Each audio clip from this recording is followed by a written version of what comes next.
All right. You're ready to talk about emotion? If you have been following along our journey of the series on fear, or you're binging right now, amazing. We just did a few episodes in a row around fear and its role in decision making. And I thought I would cap it off with a larger conversation about emotions. I want to talk about some things that are just really great to either know, like learn for the first time, or remember because we're trying to understand ourselves better. So we feel connected with ourselves and we feel justified in directing ourselves in a certain direction in our lives. We feel like we're equipped to operate the heavy machinery that is us. So we're going to talk about four things that I wish I had known about emotions sooner. The first thing I wish I'd known sooner about emotions is that they come from more than one place and that they actually come from a place at all. I used to be a person who thought emotions just happened, and I was very yanked around by them, to use Dan Harris's phraseology. Dan Harris is the host of 10% Happier podcast, amongst other things. I love that resource. Side note. But it wasn't until I was educated in my coach training, which is baffling to me because so much of my coach training seems like just human training, which I was like, why doesn't everyone get this? That's weird. It wasn't until a lot of my coach training that I learned where emotions come from and what they are, and that they don't just appear and hang around as long as they feel like it. There are different theories on emotions, which I also find fascinating because for a species who's been to the moon, we sure do still have a lot of questions about how humaning works, which we got to giggle at it, right? It's like, okay, we're all in this together and we're all making up a lot as we go along. So there are studies that prove thoughts create emotions. There are also studies that prove your physiology creates emotions, your physiological state, how stressed you are, how healthy you are. Even smiling and activating certain facial muscles triggers emotional chemical processes in your body. Even if you're having the worst day ever, if you smile, you will feel differently. So, why do I wish I'd known this sooner? Why is this good to know? Because I really was a person who needed to hear emotions don't just happen on their own. I also am a pretty cognitive person who has spent a lot of my life disconnected from my emotions. I think it's easy for people like me to assume that since thoughts create emotions, you should be able to completely control your emotions. You just think the right thought and don't think the wrong thoughts. So it's really helpful for me to have this holistic picture of where do emotions come from? Well, actually, more than one place. That said, knowing how much of an impact your thoughts and your physiology have on your emotional feeling state can be a superpower.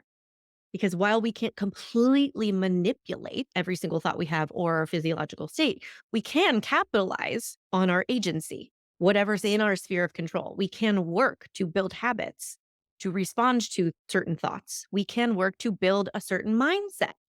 We can work to change our physiological baseline so we are not as stressed as often, as extremely.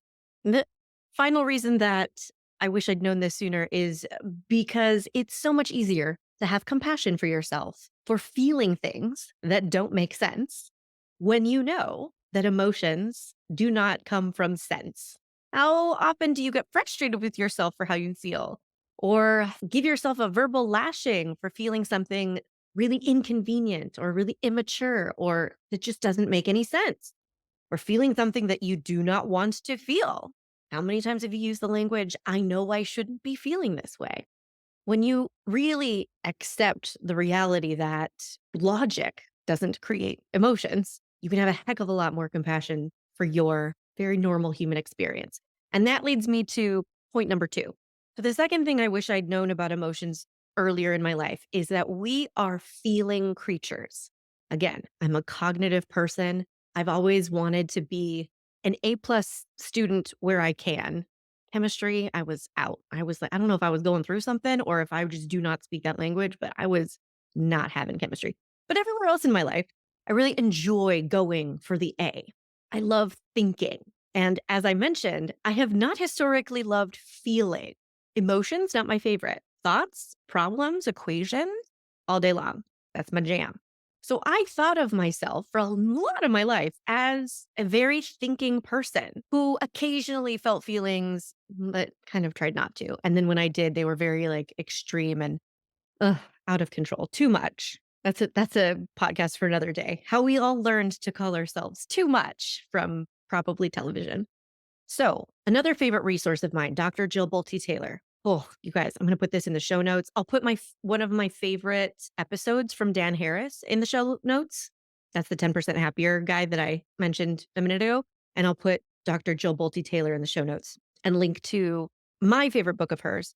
She's famous for many things, but her book, Whole Brain Living, was one of those things that was exactly what I needed to hear when I needed to hear it. Talk about understanding yourself better. Anyway, one of her staple things that she shares is that we are feeling creatures who think. And a lot of us can have resistance to this idea because we think we should be able to be above emotions. We think we are rational people. We like thinking we're rational people who make really logical, fact based, data based decisions. And we move through the world doing things on purpose or by habit, but certainly not by emotion. The truth is, as we take in information, it has to pass upwards through our limbic system before it reaches the prefrontal cortex where we can think a thought about it. Why this matters is the limbic system is the part of your brain involved in memory and emotions and your stress response. We actually have to feel feelings about data we're taking in from the world and from ourselves before we can think a thought about it.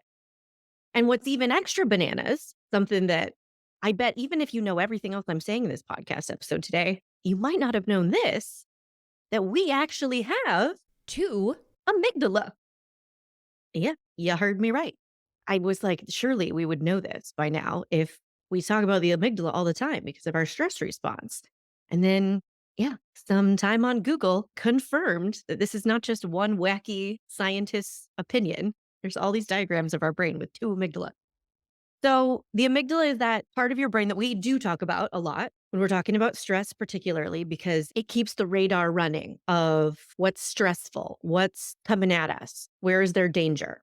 The amygdala is the part of our brain within the limbic system that's responsible for checking, am I safe? And why it's interesting to me, at least, that we have two, one in each hemisphere of the brain, is that each hemisphere of your brain is responsible for different things. So, where information passes through the right amygdala in your right hemisphere, those are emotions generated in response to the present moment. Whereas emotions generated in the left hemisphere of our brain, so our left amygdala is scanning for different things, those emotions are related to our past and future, our sense of identity, our sense of personal story, separate from the objective present situation. Okay, so why is this good to know? Why do I wish I'd known this sooner? Well, first of all, because it's just freaking fascinating to me. And I also can't, I still can't believe that we go to the moon and we don't understand how we operate as people. But that's part of what drives me. Part of my mission is to help people understand themselves better so that they can be happier and make the world better. Because if the world was full of more self aware, self compassionate people who understood why they feel feelings and could manage them and seek authentic happiness, I think we would have a much happier planet. That's just my personal soapbox. So, why it's good to know, besides the fascination part, is that we are not as rational as we think. Knowing that we are feeling creatures who think, not thinking creatures who happen to feel some of the time if they can't help it, lets you know how subject you are to emotions so that you can get better at being aware of your emotions and responding to them and processing them. It points you to patterns that you can see and also skills that would benefit you to build. And of course, why this is good to know is because it helps us have more compassion for ourselves. I'm not going to stop saying it. How often do we walk into a room that is objectively safe? We start having some kind of stress response, having some kind of emotional reaction, and we judge ourselves for being irrational, for being dramatic. Well, now you know that's just your left amygdala sending a signal. Doesn't matter that you're in a room full of polite people who are not going to attack you. This brings us to the third point, the third thing I wish I'd known about emotions sooner, which is they happen for reasons. Are they good reasons? Who cares? It doesn't matter. I think that a lot of the work I do with clients, which I had to do with myself as well, is dispelling this myth that it is very useful to judge emotions. Like, do they make sense? Do we like them? Who cares? Does it matter? They're here. Let's get good at dealing with them. And let's change the patterns that stress us out and create more negativity than we have to experience. There is a school of thought that believes we evolved to have emotions for survival's sake. It's kind of nice to be able to look at emotions this way, as if they at least at one time had an evolutionary purpose. They served a function. We feel an emotion, we are compelled to take some kind of preservative action for our safety. We feel an emotion like sadness or fear. We cry tears. That signals other people to feel empathy, concern. They are compelled to act and take care of us. The tribe stays together. Interesting to think about, right? There is a world in which we can imagine that we don't just feel emotions for no reason at all, just because it's fun to be emotional. The caveat that goes along with that is that now, fast forward to this moment in time in our evolution, not all feelings are authentic, and we are not the best at always processing them. What does that mean? I was just talking with a client about earlier today, actually, about authentic guilt and false guilt. This is an emotion we can feel a lot of all the time. We can feel guilty just walking around our days, apologizing for existing. But that's not authentic guilt that we're feeling. It's not guilt that's coming up to compel us to take an action that would help us be safe and be the people we want to be. It's false guilt because it's coming from old patterning, old conditioning, things that we learned we needed to feel guilty for to be safe in childhood or be successful in an industry or blah, blah, blah, blah. So that doesn't mean they no longer serve a purpose in our lives now that we've evolved to this point. But it does mean there can be data in their presence that's worth looking for.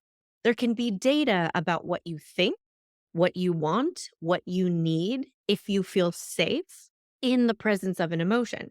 That guilt coming up, for example, can have data in it. There might not be data in the emotion itself because you might not feel authentically guilty about doing this thing that you have no reason to feel guilty about. But there can be data that, oh, there's a pattern of thought here that maybe is some old programming that may be worth changing. That's why this is good to know, right? So, why do I wish I'd known emotions happen for a reason sooner? Because it kind of does make them useful no matter what. It's letting you know something. And sometimes what it's letting you know is just how you feel in that moment. I don't think we always have to do something about our emotions. Actually, that probably should be its own bullet point. Emotions don't exist to be solved. You don't have to fix them as soon as they come up.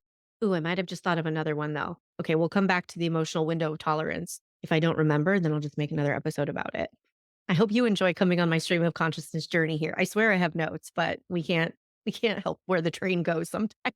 But knowing that emotions happen for a reason does help make them useful no matter what, valid no matter what.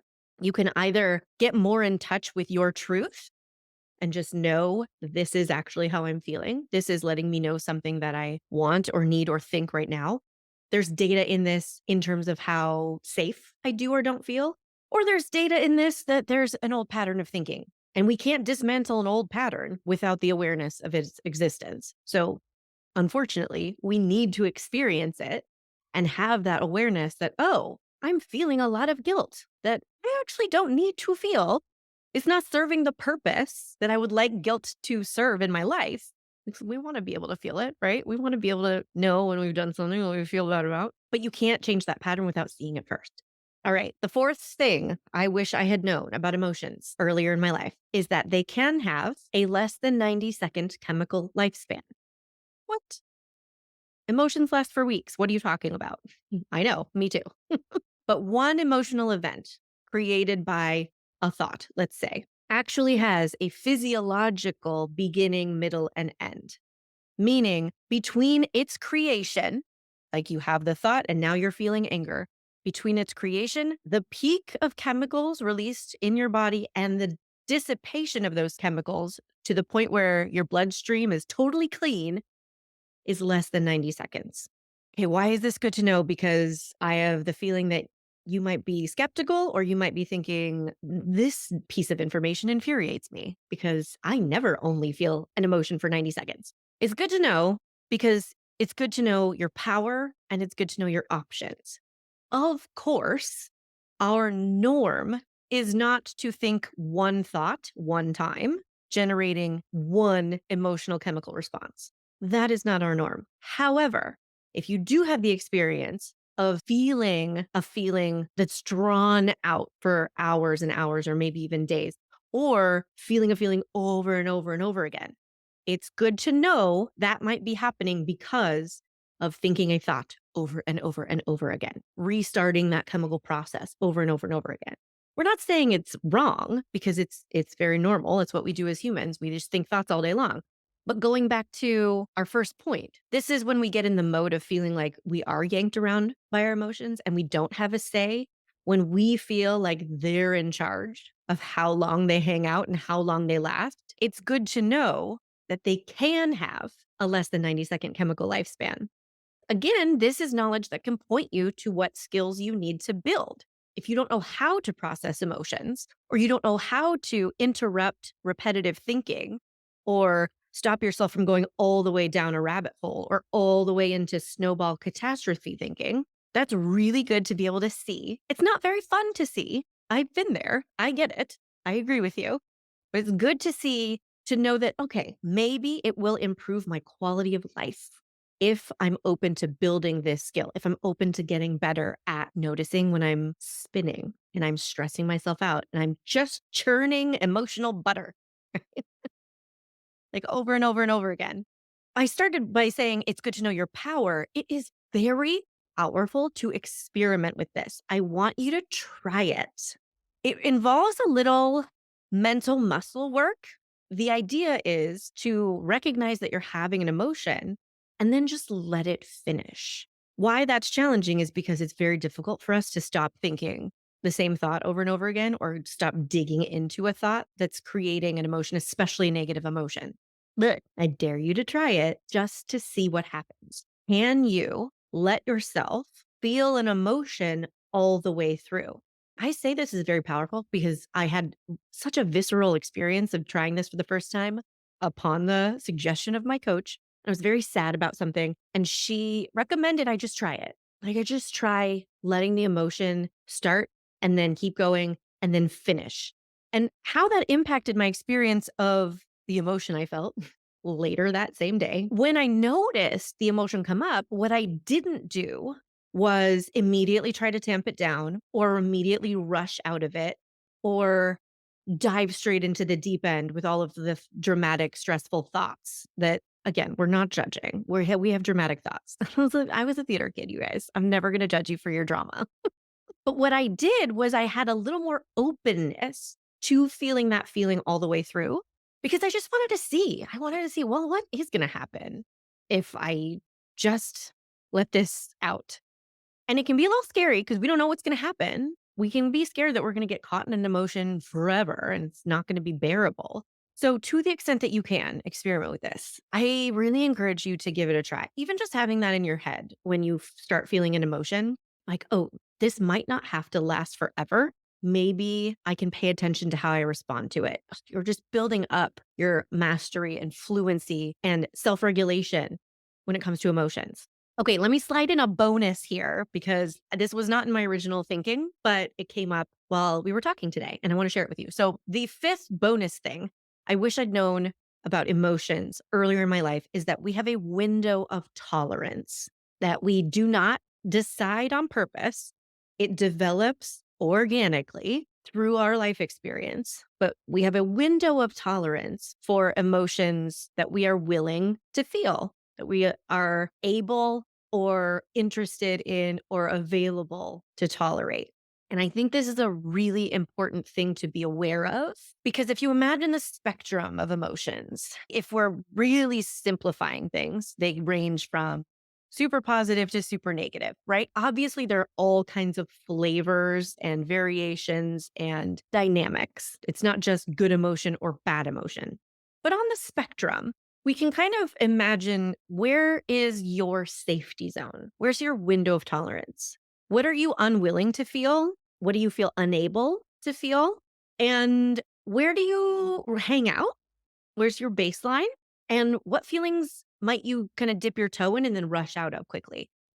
Why I wish I had known this sooner was that I actually didn't know I was kind of cutting myself off from certain emotions. I was staying very much, which is normal. It's a lot of us do this, but I was staying kind of in my little comfort box. And on the exterior of this box, on the other ends of the spectrum, were more intense emotions, but also more authentic emotions a lot of the time. And when I talk with clients about their window of tolerance, we can sometimes find that they are not allowing themselves to feel a lot of the positive emotions. A lot of that positive end of the spectrum is in the off limits zone. I can almost feel you nodding your head as you take this in, because if you're not now, you probably were a person in the past who didn't let yourself really feel joy, didn't let yourself really feel self celebration all the way through. Pride, like the yummy pride of, I just did something freaking hard and I'm proud of it, or gratitude for yourself. There are a lot of emotions on that positive end of the spectrum that we tend to shut down very quickly. We don't trust them. We don't think that it's safe to hang out there. We don't think it's productive to hang out there. We're worried about what's going to happen if we hang out there. And so I do think that this belongs in my list of now 5 things about emotions that I wish I had known sooner, because I'm not saying that you should feel any emotions. That's up to you and what you want for your life. But I do think it's valuable to be aware of, what am I willing to feel and what might I actually need some kind of outside support in learning how to feel and widening my window of tolerance if I want that. And it's an interesting question to ask yourself. Like, how might it change my life if I were more available for feelings that I don't feel a lot right now, like joy or pride or self acceptance, self love, love in general?